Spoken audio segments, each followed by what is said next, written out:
soul, it's right to do it.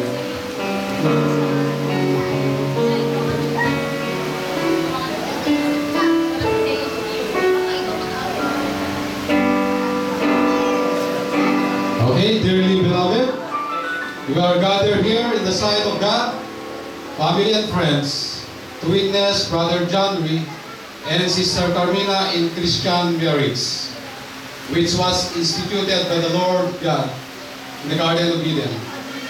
Christ speaks of His mystical union between Himself and His church, and between husband and wife. Brother John Rhee and Sister Carmina has chosen to be married in the Lord's house here in Sunrise Baptist Church, Pattaya, Aparri, Cagayan, as a testimony of their faith in God. Brother John Rhee and Sister Carmina affirm their marriage vows before God and this gathering. We celebrate the love they have discovered in each other. We support their decision to commit themselves to one another for the rest of their lives on the basis of their common faith in the Lord Jesus Christ. Before we continue, may I ask this question: who gives Carmina to be married to Brother John? Okay, Brother John, this is now your turn to ask the hand of Sister Carmina to her parents.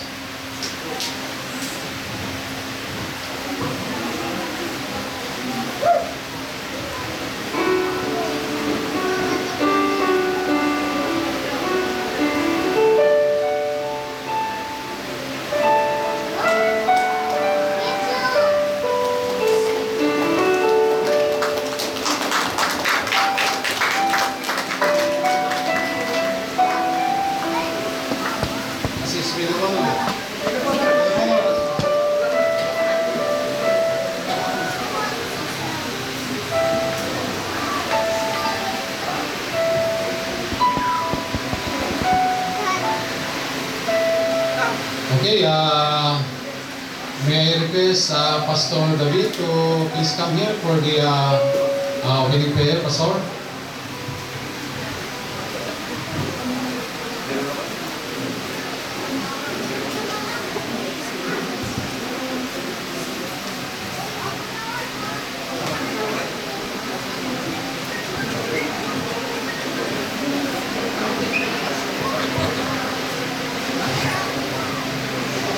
Tayo po lahat ay manalangin. Ama namin Diyos na dakila, tinataas